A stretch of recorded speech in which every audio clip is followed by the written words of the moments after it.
जनपद जौनपुर के केराकत तहसील अंतर्गत ग्राम सभा बारी में आबादी की जमीन पर रास्ते को लेकर सगे भाइयों के बीच उपजा विवाद अब गांव में तनाव का कारण बनता जा रहा है।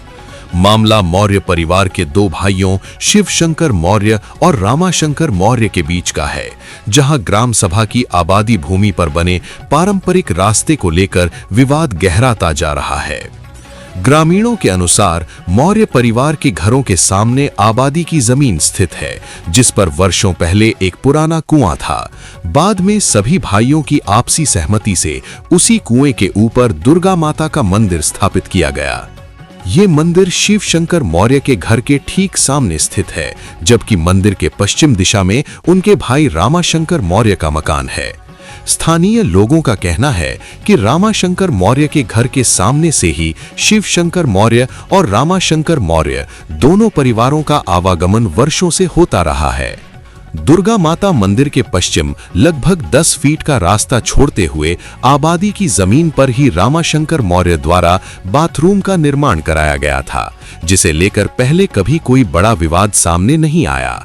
लेकिन अब आरोप है कि रामाशंकर मौर्य ने अपने भाई शिवशंकर मौर्य का रास्ता पूरी तरह बंद करने के इरादे से दोनों के घरों के बीच एक दीवार खड़ी कर दी है।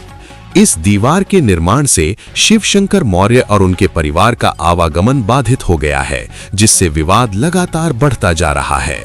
गांव के कई जिम्मेदार लोगों और बुजुर्गों ने रामाशंकर मौर्य को समझाने का प्रयास किया, लेकिन वो किसी भी तरह से दीवार हटाने को तैयार नहीं है। ग्रामीणों को आशंका है कि यदि समय रहते प्रशासन ने हस्तक्षेप नहीं किया तो ये पारिवारिक विवाद कभी भी आपराधिक घटना का रूप ले सकता है। ग्रामीणों का कहना है कि आबादी की जमीन ग्राम सभा की होती है और परंपरागत रूप से जिस परिवार का जहां से आवागमन रहा है वही उसका रास्ता माना जाता है। ऐसे में किसी एक व्यक्ति द्वारा आबादी की जमीन पर दीवार खड़ी कर रास्ता रोकना न सिर्फ सामाजिक ताने बाने को नुकसान पहुंचा रहा है, बल्कि कानून व्यवस्था के लिए भी खतरा बन सकता है। अब गांव के लोग प्रशासन से मांग कर रहे हैं कि मामले की निष्पक्ष जांच कराई जाए और आबादी की जमीन पर अवैध रूप से बनाए गए निर्माण को हटवाकर वर्षों पुराने रास्ते को बहाल कराया जाए, ताकि गांव में शांति बनी रहे और भाई भाई के इस विवाद को समय रहते सुलझाया जा सके।